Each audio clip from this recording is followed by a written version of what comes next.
제가 이번 주에 발표할 논문은 제목은 Running Latent Seasonal Trend Representations for Time Series Forecasting이라는 논문입니다.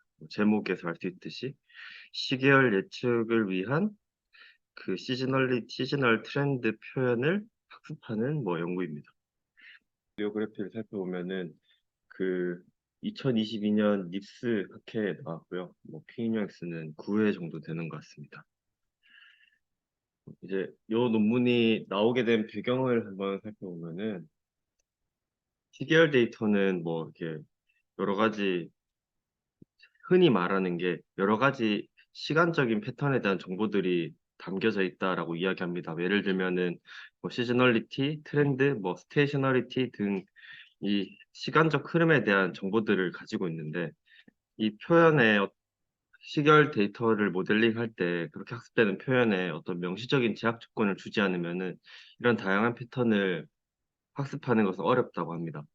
그래서 이런 시계열 데이터 모델링하는 연구 쪽에서 변분적 추론을 통해서 표현 공간에 어떤 제약 조건을 줘서 이러한 여러 가지 시간적 패턴들에 대한 정보를 잠재 공간상에 반영하도록 하곤 했습니다. 하지만 그런 연구들이 이제 진행되었을 때 시계열이 만약에 복잡한 구성 요소들이 통합되어 있는 형태, 여러 가지 노이즈도 많고 시즈널리티와 트렌드와 다른 어떤 여러 가지 패턴들이 합쳐져 있는 복잡한 시계열이 있다고 할 때 한 잠재 벡터로 이제 시계열을 표현하는 것은 이 신경망의 얽힘 속성, 그러니까 논문의 영어로는 entangled nature라고 하는데 하나로 표현하는 거죠. 다 묶어서. 한꺼번에 압축시켜서 표현하는 것을 entangled nature라고 쓴 것 같은데 이 얽힘 속성 때문에 피상적이고 그리고 해석성이 낮은 잠재 표현 벡터를 학습하게 된다고 합니다. 즉 이제 하나의 고차원의 표현 벡터 학습하는 방법은 다시 말해서 해석성과 여러 가지 정보들을 다 담는 정보 활용성이 떨어지고 결국에 오버피팅과 성능 약화를 야기한다라고 이제 말하고 있습니다. 그래서 이 인탱글드 네이처를 극복하기 위해서 본 연구는 Latent Seasonal Trend Representation, 줄여서 LAST라는 방법론을 제안합니다. 이 방법론은 간단하게 설명하면은 인코더와 디코더 구조를 이루어져 있고 여러 가지 시계열의 여러 구성 요소들을 나누는 디컴포지션 스트래티지를 사용합니다. 그리고 이 표현 공간상에서 이 패턴들에 대한 정보를 제약 조건을 주기 위해서 변문적 추론과 정보 이론을 활용해서 시즈널리티와 트렌드를 나타내는 분리된 표현, 인탱글드 리프레젠테이션을 학습하는 구조를 제안하고요.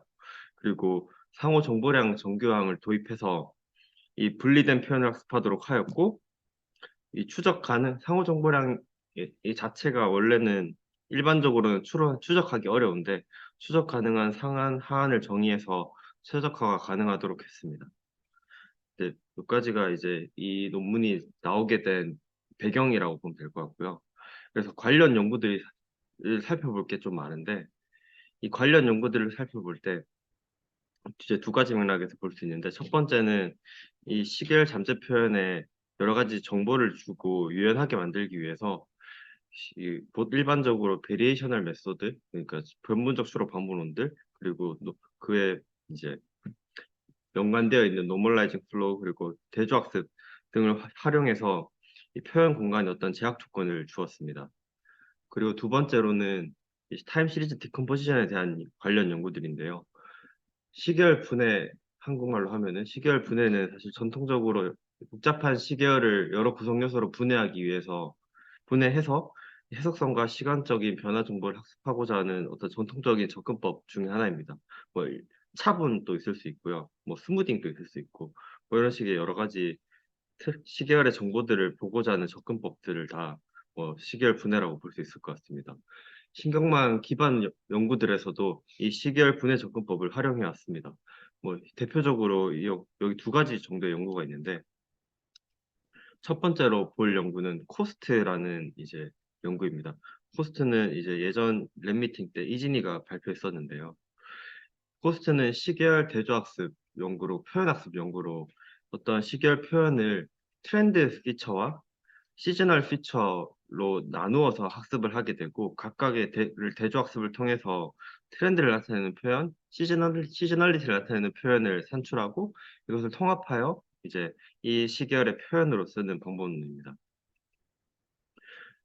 그리고 두 번째는 오토포머입니다. 오토포머는 아마 연구실에서 발표를 했는지는 잘 모르겠는데 오토포머는 아까 이제 시계열 디컴포지션의 맥락에서 이 잠재 표현의 트렌드와 시즈널리티 컴포넌트를 분해하는 이 시리즈 디컴포지션 블럭을 보자. 요 시리즈 디컴포지션 블럭을 반복적으로 활용해서 트렌드 리프레젠테이션과 시즈널리티 리프레젠테이션을 합습합니다. 그래서 마지막에 어떤 추론하는 이게 시계열 포캐스팅 모델인데 시계열 포캐스팅을 하기 위해서 계속 그 그림을 보면은 시리즈 디컴포지션 블럭을 반복적으로 활용해서 그러니까 시즈널리티 성분은 계속 이렇게 추론하고 그리고 트렌드 성분은 밑에 아래 빼서 트렌드 성분을 계속 모은 다음에 결과적으로 학습된 트렌드 리프레젠테이션과 시너리티 리프레젠테이션을 이제 더해서 뭐 통합해서 이제 다음 이제 포캐스트 윈도우를 예측하는 형태의 연구입니다. 그리고 시리즈 디컴포지션은 블럭은 복잡한 형태로 이루어져 있진 않고요. 트렌드에 대한 변수를 그 어떤 잠재 벡터가 들어왔을 때, 어떤 입력 시계열이 들어왔을 때, 에버리지 풀링을 통해서 이제 나타내진 값을 트렌드라고 하고, 시즈널리티 값은 이 입력 시계열 혹은 잠재 시계열의 이제 트렌드 성분을 뺀 것을 이제 시즈널리티 컴포넌트라고 합니다. 그래서 요 코스트와 오토포머가 두 가지 그 시계열 분해 접근법을 활용한 연구이고요. 커스트는 이걸 대조학습 측면에서 비지도 표현학습 측면에서 이걸 활용했고 두 번째 오토포머는 타임 시리즈 포캐스팅 관점에서 엔드-투-엔드 포캐스팅 모델로서 이제 시즈널리티와 트렌드를 분해해서 예측을 하는 메커니즘입니다. 그리고 이제 그 다음으로는 이제 아까 이 논문에서 제안하는 라스트라는 논문을 이해하기 위해서 구석구석에 들어가 있는 이제 사전 지식들을 알고 넘어가야 이해가 조금 그나마 쉬울 것 같아서 이 사전 지식들을 한번 살펴보도록 하겠습니다.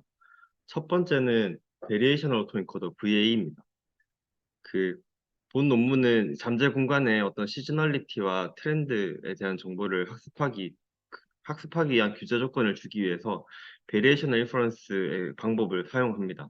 그래서 그거의 기본이 되는 VA 구조를 한번 알아봐야 되는데요. VA는 뭐 생성 모델의 일종으로 그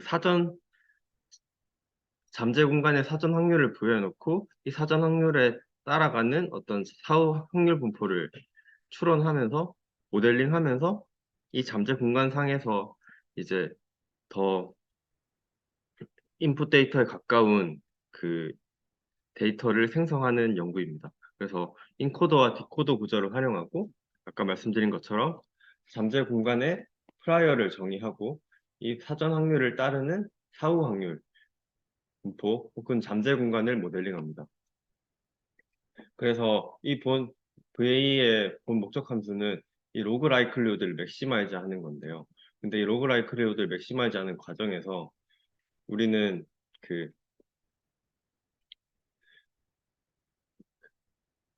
잠재 변수가 존재한다는 가정하에 일반적으로 바로 추적 가능한 형태로 나오지 않아서 이걸 이제 그 사후 확률 분포 Q를 이제 도입하게 되면은 이런 식의 에비던스 로우 바운드라는 그 로그 라이클리후드의 하한을 정의할 수 있게 됩니다. 이 로그 라이클리후드의 하한인 엘보는 이제 크게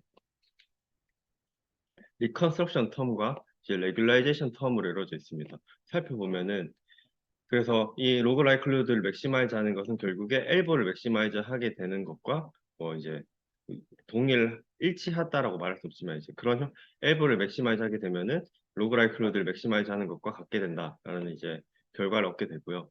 이 엘보 텀은 두 가지 형태로 이루어져 있고 첫 번째 텀인 리컨스트럭션 텀은 그 어떤 x가 들어갔을 때 g와 어떤 x가 입력이 되었을 때 나온 g에서 다시 이제 x를 복원했을 때 디코더를 통해서 복원했을 때 입력 데이터를 잘 복원하도록 해라라는 텀이고 두 번째 이제 레귤라이제이션 텀은 우리가 정의한 사전 확률 분포에 이 사후 확률 분포가 근사하도록 해라라고 이제 명령을 하는 텀입니다. 그렇게 이런 식으로 이제 엘보를 맥시마이즈 하게 되면은 잠재 공간이 우리가 원하는 사전 확률 분포를 딱 갖게 되고 그리고 데이터의 정보도 더 담게 되는 형태로 학습이 되게 됩니다. 네, 두 번째는 이제 프리의 트랜스폼입니다. 여기 위에 잘 안 보이는 프리의 트랜스폼입니다. 프리의 트랜스폼은 이제 시계열 데이터를 다룰 때 이제 많은 연구들에서 어떤 구성 요소로서 많이 활용이 되는데요. 뭐 간단하게 얘기하면은 우리 프리의 시리즈라고 어떤 일반적인 모든 함수는 주기 함수들의 합으로 분해할 수 있습니다. 그래서 이 시간 도메인의 시계열, XT라고 되어져 있는 이 시간 도메인의 시계열 데이터를 주파수 도메인의 주기 함수들의 합으로 분해해서 표현하는 것을 우리는 프리의 트랜스폼이라고 합니다. 예를 들면 이 그림에서 그것을 확인할 수 있는데요. 어떤 우리가 이러한 형태의 시간 도메인의 어떤 시계열이라고 하면은 이것은 이쪽에 있는 이 주기 함수들의 합으로 선형 결합으로 이제 이루어져 있다라고 볼 수 있습니다. 그렇게 되면은 그 어떤 입력 시계열 한 시계열을 여러 가지 주기 함수들의 합으로 표현할 수 있고 이것들의 강도를 시퀀스로 나타내는 것을 이제 우리는 프리의 트랜스폼으로 변환한 시퀀스라고 이제 이해할 수 있습니다. 네, 그리고 세 번째는 마인이라고 하는 Mutual Information Neural Estimation이라는 연구입니다. 마인이라는 연구는 그 상호정보량을 신경망을 통해서 추론하는 방법론입니다. 상호정보량이라고 하면 그 두 가지 입력 확률 변수가 얼마나 공통된 정보를 가지고 있냐, 두 확률 변수의 의존성을 측정하는 지표입니다. 하지만 이 상호정보량이라는 값은 일반적으로 제한된 경우에서만 추정이 가능합니다. 뭐 일반적으로 이산 확률 분포이거나 아니면은 몇몇 이제 모수가 있는 parametric probability distribution에서만 이제 추론이 가능합니다. 하지만 이제 마인 알고리즘은 이 상호정보량의 하한을 이제 신경망으로 추론해서 계산해서 이 하한을 맥시마이즈하는 방식으로 상호정보량을 추론하는 이제 알고리즘을 제안합니다. 그래서 보면은 이 상호정보량이라는 값은 위의 형태로 식이 되어 있는데 이 값은 그 x라는 벡터와 y라는 벡터가 주어졌을 때 이 형태의 그 로어 바운드를 유도할 수 있게 되고 이 로어 바운드를 맥시마이즈하는 형태로 신경망이 학습이 되면서 이 상호 정보량을 이제 추론할 수 있게 됩니다. 이 하한을 맥시마이즈 하게 되면은 이 값이 이제 이 li 마인이라는 하한이 이제 상호 정보량으로 이제 가까이 가는 거죠. 이게 여기까지가 이제 본 연구 라스트를 이해하기 위한 사전 이제 연구였고요. 사전 뭐 구성 요소들이었고요. 다시 한번 정리하자면 VA를 통해서 이제 표현 공간에 제약 조건을 주고 임, 입력 데이터에 대한 정보를 학습하도록 하는 엘보라는 텀이 도입이 되었다라고 이해할 수 있고 두 번째로는 그 시간 도메인에 대한 입력 시계열을 주파수 도메인으로 바꾸는 프리에 트랜스폼 그리고 세 번째는 상호 정보량을 효율적으로 측정할 수 있는 신경망을 통해서 효율적으로 측정할 수 있는 라인이라는 방법론입니다. 이제부터 본 연구에서 제안하는 라스트, 레이턴트 시즈널 트렌드 리프레젠테이션 러닝 프레임워크에 대해서 알아보겠습니다. 이 사실 뒤에 부분이 많이 유도 과정도 많고 수식이 많아서 이해하기 어려울 것 같다라는 생각이 들어서 이제 들어가기 전에 한번 이 프레임워크에 대한 이제 요약 한 세 줄 한번 드리겠습니다. 그래서 이 라스트는 어떤 입력 시계열 X가 들어가게 되면은 서로 독립인 시즈널 리프레젠테이션 GS와 트렌드 리프레젠테이션 GT로 분리된 표현으로 이제 인코딩을 하게 됩니다. 그러면은 GS와 GT는 베리에이셔널 인퍼런스 방법에 따라서 이제 입력 시계열의 이제 시즈널리티 컴포넌트인 XS와 그 트렌드 컴포넌트인 XT를 잘 복원하도록 하게 하고 그리고 사전 확률 분포에 가까워지도록 하고 그리고 포캐스트 윈도우 Y를 잘 예측하도록 학습합니다. 그렇게 되면은 이제 GS와 GT는 분리된 이제 표현이 되고 X에 대한 정보를 더 잘 추출할 수 있고 더 잘 분리되도록 하기 위해서 상호정보량 정교항을 도입했습니다. 그러면 다음 장부터 어떻게 이루어져 있는지 한번 구체적으로 살펴보겠습니다. 이 라스트의 프레임워크는 문제를 이런 식으로 정의하고 있습니다. 우리가 일반적으로 타임 시리즈 포캐스팅 연구에서 문제를 정의하는 것과 동일하게 이루어져 있는데요. 이제 XT 1부터 T 시점까지의 룩백 윈도우가 입력되게 되면은 이 라스트라는 프레임워크는 그 어떤 1부터 T 시점까지의 잠재 표현인 GT를 학습합니다. G1부터 T까지에 대한 벡터들을 학습하게 됩니다. 그리고 이 벡터들은 학습되는 과정에서 포캐스트 윈도우를 잘 예측할 수 있도록 학습이 되게 됩니다. 그래서 이 라스트에 대한 인풋은 보통 일반적으로 비지도 표현학습, 시계열 표현학습에서는 X, 룩백 윈도우만 입력이 되게 되는데 이 라스트 프레임워크는 학습 자체가 포캐스트 윈도우를 잘 예측하도록 하기 때문에 X와 Y가 같이 입력이 됩니다. 그래서 이 형태는 뭐 표현학습이라고 이야기는 하긴 하는데 제가 봤을 때는 그 타임 시리즈 포캐스팅 연구와 뭔가 맥을 같이 해야 될 것 같습니다. 그래서 문제 정의는 X가 들어가면은 Y를 잘 예측하게 하는데 그 과정에서 더 좋은 잠재 표현인 G를 학습하는 형태이다 라고 보면 될 것 같습니다.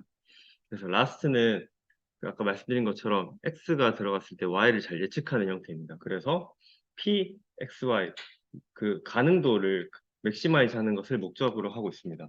그래서 이 가능도를 이제 잘 분해를 해보면 확률 이제 뭐 어떤 디어램들을 통해서 잘 분해해 보면은 조건부 확률을 통해서 PXY는 PY 바 X, PX로 나눠줄 수 있고요. 요거는 이제 잠재 변수 G가 존재한다라고 했을 때 이런 식으로 이제 이 적분의 형태로 표현이 될 수 있고 이거를 다시 이제 분해하게 되면은 이런 식의 두 가지 항으로 나오게 됩니다. 그래서 PY 바 X가 이 형태가 되고요. PX가 이 형태가 됩니다. 그러면은 베리에이션 인프런스 관점에서 이 사후 가능도인 P, G, X 바 G는 사후 확률 이제 Q, G 바 X와 L보로 유도됩니다.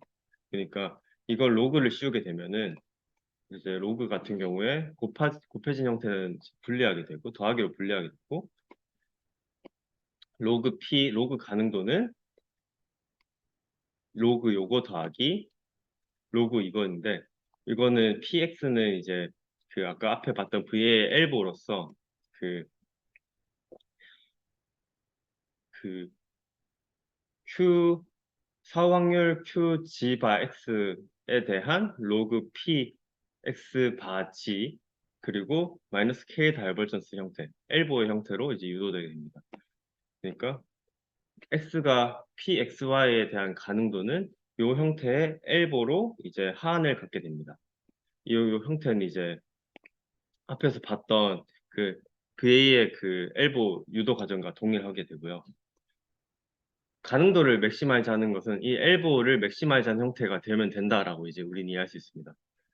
근데 우리는 그냥 일반적인 G를 학습하는 게 아니라 GS와 GT 그러니까 시즈널리티 리프레젠테이션과 트렌드 리프레젠테이션을 분리해서 학습하고자 합니다. 그래서 우리는 여기서 가정을 하나 하게 되는데 입력 시계열 X는 XS와 XT 그러니까 시즈널리티 컴포넌트와 트렌드 컴포넌트의 합으로 구성되어 있다라고 가정하고 그리고 잠재 표현 G는 서로 분해가 되고 서로 독립이라고 가정합니다. PG는 그래서 PGS 곱하기 PGT가 되는 거죠. 그런 식이 되게 되면은 그러면 요 구조에서 알 수 있듯이 이 라스트는 GS와 GT를 따로 이제 인코딩 한다라고 이제 알 수 있는데 그 과정을 이제 밑에 그림으로 보면 이렇게 됩니다.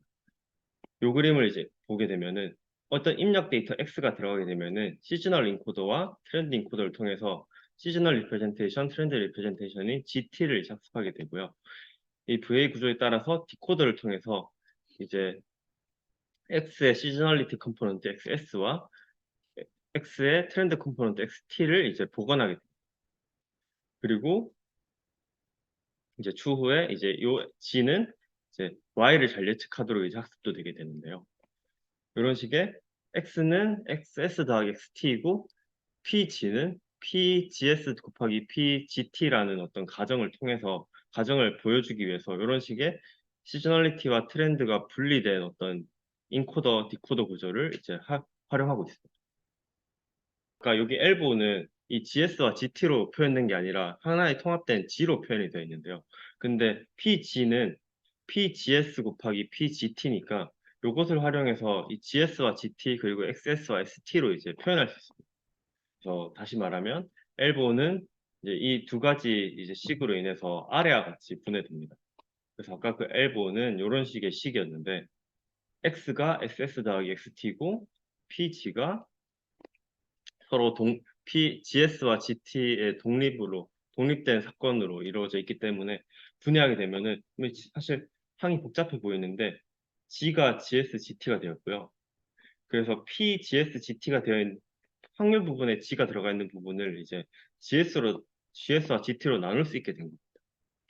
이런 식의 이제 형태로 각각의 이 엘보식을 트렌드에 관련된 식과 시즈널리티에 관련된 식으로 두 개로 분해할 수 있다라고 이제 이해하면 될 것 같습니다. 이렇게 하게 되면은 이 엘보란 식이 세 개의 항으로 나눠져 있다고 볼 수 있는데요. 첫 번째는 이제 프레딕터 항입니다. 프레딕터 항은 요 줄인데 요 항은 GS, GT가 들어갔을 때 Y를 잘 예측하도록 Y에 대한 확률을 이 엘보를 맥시마이즈 해야 되니까 이 Y에 대한 확률을 맥시마이즈 하는 형태가 됩니다. 즉, 이 GS와 GT가 forecasting accuracy를 높아져라라고 하도록 하는 항이고요. 그리고 두 번째, 세 번째 리컨스트럭션과 K 다이버전스 항은 이 X로부터 학습 때는 G가 더 좋은 성능을 갖기 위해서 이제 도입된 정교화 항이라 볼 수 있고 이거는 VA와 동일하게 해석할 수 있습니다. 그래서 간단히 살펴보면은 리컨스트럭션 항은 입력 시결의 데이터를 잘 복원하도록 하는 거고요. K 다이버전스는 잠재 표현의 사후 확률 분포인 Q가 이 P 사전 확률 분포와 같아지도록 학습하도록 하는 항입니다. 네, 여기까지가 이제 엘보가 GS와 GT 그리고 XS와 ST로 이제 분해되었다. 그리고 각각의 항들은 프레딕터와 리컨스트럭션 K 다이버전스로 이해할 수 있다라고 이제 보여지고요. 그럼 이걸 각각 어떻게 실제로 이 네트워크 상에서 어떻게 계산할 거냐라는 걸 이제 보기 위해서 각각의 항들을 또 살펴봐야 됩니다. 그래서 첫 번째 항인 프레딕터 항은 이게 GS와 GT로 이렇게 결합이 되어 있잖아요. 요걸 이제 적분항을 이제 이중적분 되어 있는 거를 적분 두 개로 묶고 그리고 로그가 씌워져 있기 때문에 더하기로 풀어보면은 이런 식의 형태가 나옵니다. 그러니까 X가 들어갔을 때 GS를 인코딩하고 GS가 포캐스트 윈도우의 그 시즈널리티 컴포넌트인 YS를 잘 예측하도록 하는 항 그리고 X가 들어갔을 때 트렌드 리프레젠테이션 그리고 트렌드 리프레젠테이션이 있으면은 포캐스트 윈도우의 트렌드를 잘 예측하도록 하는 항 그러니까 즉 GS와 GT에 대해서 포캐스트 윈도우의 YS, YT를 각각 잘 예측하도록 하는 항으로 이제 이루어져 있습니다. 그래서 이걸 모델링하는 관점에서 어떻게 볼 수 있냐면 이걸 맥시마이즈 해야 되는 건데 우리가 아까 앞에 어, 각각의 분리된 인코더로 GS와 GT를 이제 학습하게 됐는데요. 그러면은 GS와 GT는 이 프레딕터라는 구조를 통해서 YS와 YT를 이제 복원하게 됩니다. 예측하게 됩니다. 그래서 GS가 어떻게 YS로 가냐면은 GS 그러니까 시간 바이 그 표현의 디멘전이었던 이 항을 프레 트랜스폼을 통해서 이제 주파수 영역의 그 차원으로 보내게 됩니다. 그래서 주파 그 주기함수의 수 f 곱하기 d 차원의 항으로 이제 표현이 되고요.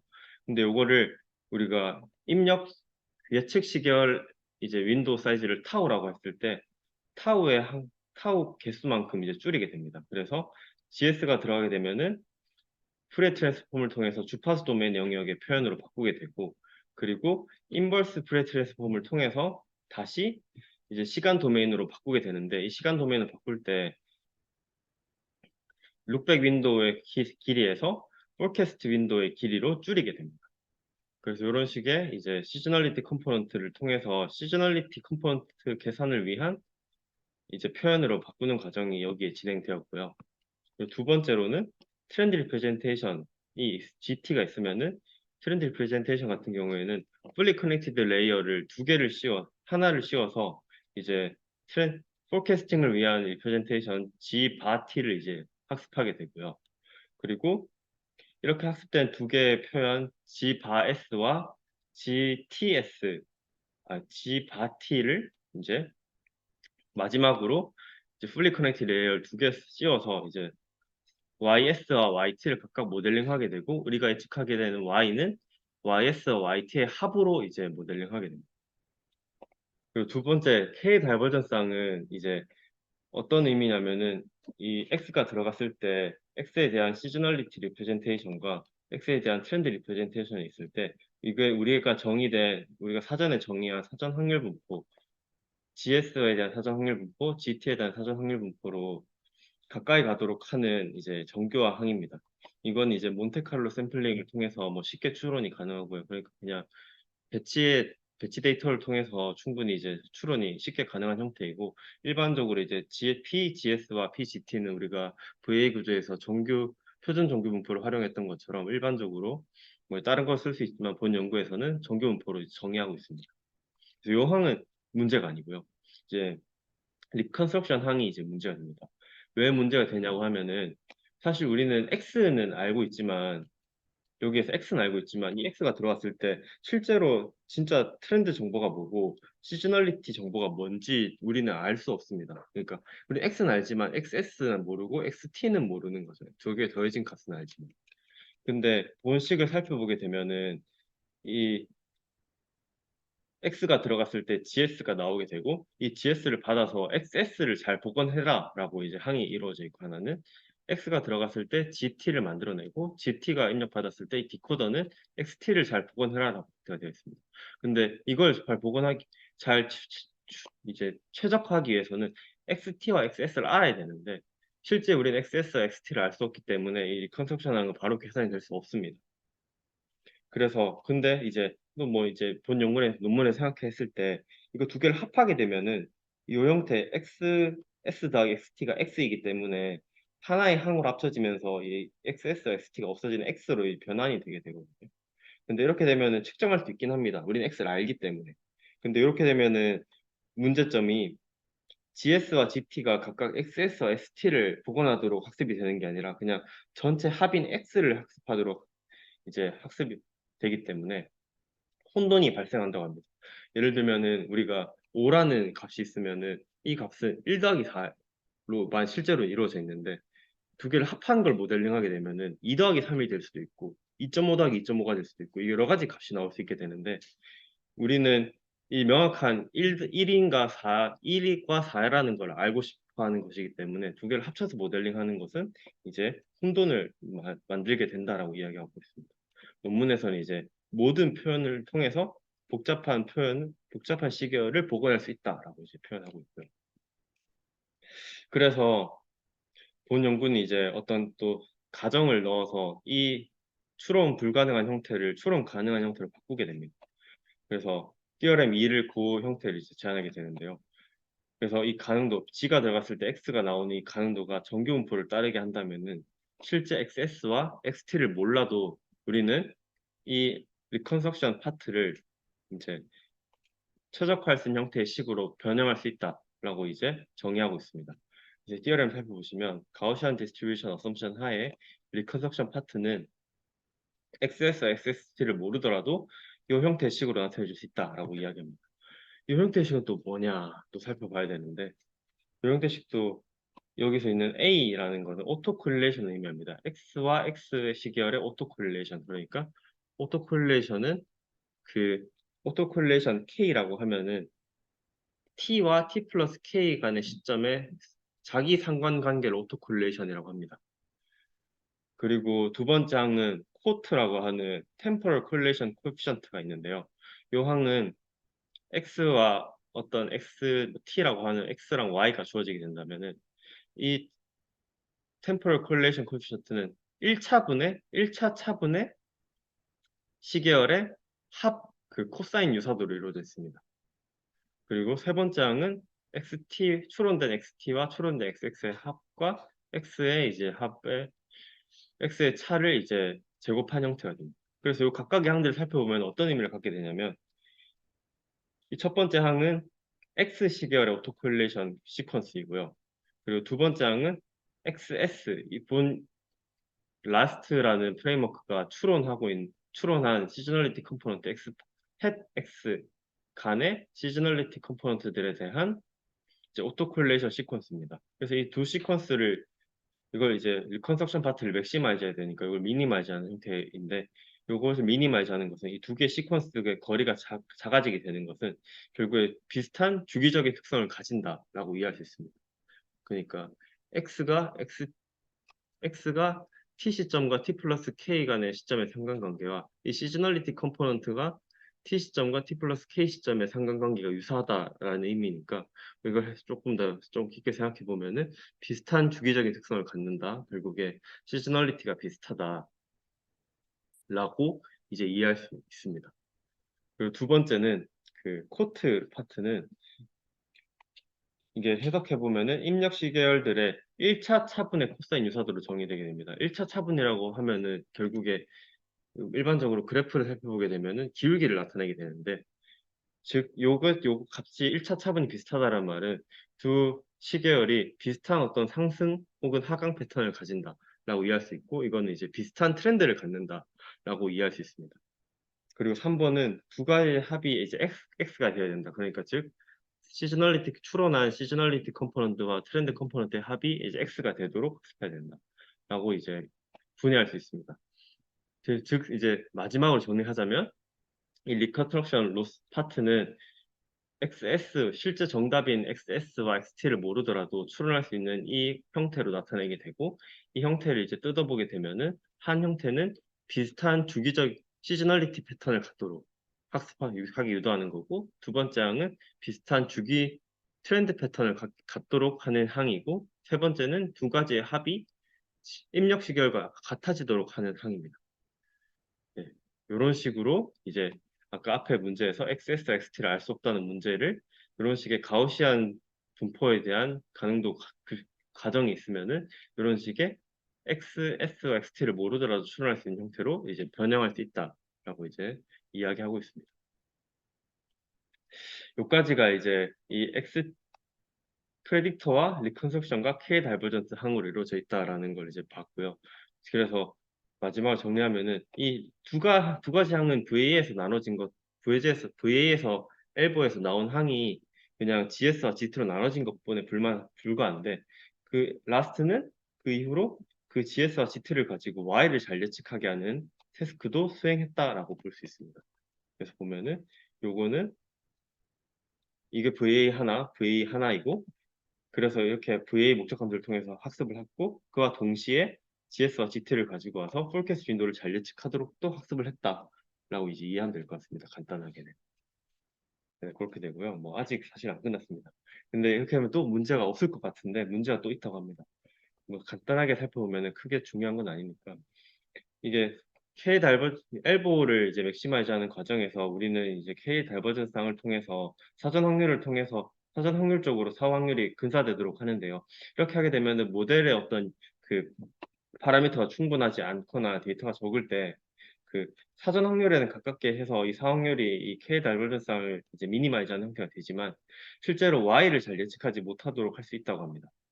그리고 이 GS와 GT가 우리가 원하는 것은 서로 독립인 표현 분포로 이루어져야 되는데 이렇게 하게 되면은 그렇게 하는 현상이 사실 이걸 증명하는 과정에서 이제 인다이렉트하게 쓰여졌긴 하지만 명시적으로 이렇게 규제를 하는 항은 없기 때문에 이게 이제 보장된다고 할 수 없습니다. 그래서 본 연구는 이 1번과 2번의 어떤 이제 문제를 해결하기 위해서 상호정보량 정교항을 추가했습니다. 그래서 살펴보시면 이제 1번 문제를 해결하기 위해서 즉 사전 확률 분포도 잘 따르면서 데이터에 대한 정보도 잘 학습하게 하기 위해서 GS와 X 간의 상호 정보량 그리고 GT와 X 간의 상호 정보량 항을 추가해서 이제 이 항을 이제 맥시마이즈 하는 게 각각의 이제 GS와 GT가 X에 대한 정보를 더 잘 담게 해서 예측에 유용한 정보를 갖도록 하는 항을 넣었고요. 두 번째는 마이너스 GS, GT, I 상호정 GS와 GT의 상호 정보량의 마이너스 값을 이제 정교항으로 넣었습니다. 요것의 의미는 이걸 맥시마이즈 해야 되니까 요것을 미니마이즈 해야 되는데, 즉 GS와 GT 간의 상호 정보량을 최소화하는 형태로 이제 학습을 해야 된다. 그러니까 두 가지의 표현 확률 분포가 분리가 돼야 된다라고 유도하는 형태입니다. 그리고 이제 이 상호 정보의 수정은 이제 아까 말씀드린 마인이라는 알고리즘을 통해서, 그리고 또 다른 이제 상한을 통해서 최적화된 형태로 이제 학습하게 됩니다.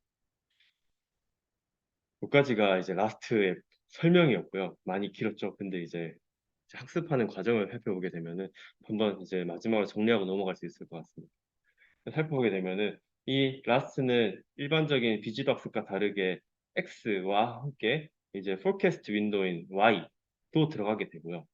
그렇게 되게 되면은 처음에 이제 GS와 GT 인코더를 통해서 GS, GT로 인코딩하게 되고, 그리고 디코더를 통해서 X바 S, X바 X hat T로 이제 보관하게 됩니다. 이 과정이 이제 인코딩 과정이라고 보면 되고요. VA 과정이라고 보면 될 것 같고, 이제 이 목적 함수를 계산하는 과정, 리컨스트럭션 파트를 계산하고 K 다이버전스를 계산하는 과정이 이제 4번 줄이고, 그리고 5번 줄은 아까 말씀드린 정교항을 계산하는 과정이 되게 되고, 그 6번, 7번 항은 이 학습된 G를 가지고 다시 또 Y를 잘 예측하도록 이제 MA 로스를 계산하는 형태인 프레디터를 학습하는 항이라고 보시면 될 것 같습니다. 이제 그렇게 이제 세 가지의 태스크를 수행하게 되고, 이걸 이제 아담 옵티마이저로 학습하게 됩니다. 네, 여기까지가 이제 라스트 방불론 상세 구조와 학습을 어떻게 하는가를 이제 알아봤고요. 마지막 이 페이지 보면 아, 이거 뭘 하는구나, 뭐 간단하게 대강 이해하실 수 있을 것 같습니다. 그리고 뭐 추론하는 단계에서는 이제 인코딩 단계 필요 없고, 이제 X가 들어가게 되면은 G를 잘 뽑고, G를 이제 프레딕터만 활용해서 Y를 잘 예측하는 형태로 이제 이루어지게 됩니다. 여기까지가 라스트에 대한 설명이었고요. 실험은 이제 뭐 간단하게 빠르게 한번 이야기해 보겠습니다. 뭐 데이터셋은 아래에 이제 7개의 데이터셋을 활용했고요. 뭐 7개 데이터셋은 시계열 예측 모델에서 자주 활용되는 벤치마크 데이터입니다. 그리고 베이스라인은 이제 비주도 표현 학습 연구인 코스트와 TS200, TNC 논문을 활용했고요. 그리고 포캐스팅 연구로 이제 VAGRU, 이제 베리에이션 인퍼런스를 쓴 구조죠. 그리고 오토포머는 그 시즈널리티 디컴포지션을 활용한 구조이고, 인포머는 이제 저번 주에 발표했던 것처럼 뭐 이제 더 스팔스하게 해서 그 롱텀 포캐스팅을 잘하게 하는 그 시계열 포캐스팅 모델의 그 벤치마크 기본적인 베이스라인 모델이고, TCN 모델까지 이제 비교하게 됩니다. 그래서 제 생각에는 이제 라스트는 여기서 어떤 표현 학습의 연 위치로 포지셔닝을 하고 있는데, 근데 사실 비지도 학습 방법들과 입력 데이터가 다르고 학습 방식도 Y를 잘 예측하도록 하는 태스크가 주어져 있기 때문에 리프레젠테이션 러닝 방법론과 굳이 비교를 해야 되냐, 사실 포캐스팅 연구와 비교를 하는 게 더 중요하지 않나라고 생각이 들긴 합니다. 그래서 이제 실험 결과를 살펴보게 되면은 라스트가 이제 뭐 코스트 비슷한 이제 시저널리티 디컴포지션을 활용한 포스트와 오토포머보다 더 좋은 성능을 보여줬다. 그리고 이제 베리에이션 인퍼런스를 활용한 VHRU 같은 모델보다 더 좋은 성능을 보여줬다라고 이야기하고 있고요. 하지만 이제 오토포머한테 그 롱텀 포캐스팅, 그러니까 즉 720이나 336개의 포캐스트 윈도우를 예측하는 태스크를 했을 때는 그런 이제 평가 파이프라인에서는 오토포머가 더 좋은 성능을 보여줬는데, 뭐 이는 이제 트랜스포머 기반의 롱텀 포캐스팅 캐퍼시티 때문이기도 하고, 그리고 ETH1 같은 데이터는 매우 주기적인 형태가 단순히 주기적인 형태가 매우 강하기 때문에 이제 오토포머 같이 단순한 시리즈 디컴포지션 블럭, 그러니까 에버리지 풀링으로 트렌드를 정의하고 그냥 트렌드를 뺀 거를 시저널리티로 정의하는 간단한 디컴포지션에서도 더 좋은 성능을 나타냈다라고 이야기하고 있습니다. 그 좀 복잡한 데이터 같은 경우에는 본인이 제안하는 그 인테그레이티드 리프레젠테이션이 디스인테그레이티드 리프레젠테이션이 더 좋은 성능을 보여줬다라고 이야기하고 있습니다. 그리고 두 번째 이제 어블레이션 스터디는 뭐 그냥 이 각각의 이제 시즈널리티 컴포넌트가 없을 때, 트렌드 컴포넌트가 없을 때, 그리고 상호 정발향을 쓰지 않았을 때, 뭐 이런 것들에 대한 이제 그걸 뺐다 넣었다 하는 이제 시험들을 진행한 거고요. 그때 다 같이 넣었을 때가 제일 좋더라라는 걸 이야기하고 있고, 그리고 입력 시계열에 대해서 길이에 대해서도 그러니까 600 윈도우 길이를 늘렸을 때 성능이 더 좋냐라는 걸 보여주는 건데 뭐 호스트나 오토포머에 비해서 600 윈도우 길이를 잘 늘리더라도 이제 성능이 그럼에도 불구하고 제일 좋다라고 이야기하고 있습니다. 그리고 또 마지막으로 또 볼 것은 이 본 연구에서 이제 주장했던 것이 GS와 GT를 학습하는데 각각이 분리되게 학습이 해서 각각이 시즈널리티에 대한 정보, 트렌드에 대한 정보를 각각 고유하게 분리된 형태로 학습하고 싶다라고 하는 게 본 연구에서 주장하는 바였습니다. 그래서 이 본 연구의 표현을 이제 플랫을 하게 되어서 각 진짜 이 시즈널리티 컴포넌트와 트렌드 컴포넌트가 분리되게 학습이 되었냐라는 걸 이제 보여주고 있습니다. 그 그리고 오토포머의 경우에도 시리즈 리프레젠테이션과 트렌드 리프레젠테이션을 따로 이제 학습하기 때문에 이 오토포머의 마지막 이제 층을 표현으로 하고 그 오토포머의 표현도 이제 같이 출력하게 되었습니다.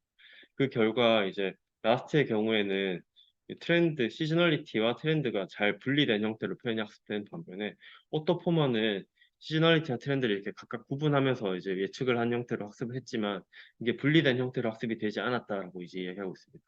그래서 뭐 오토포머 같은 이제 유명한 소타 모델들도 이렇게 각각의 분리된 형태로 학습하는 것이 매우 어렵다라고 이제 주장하고 있습니다.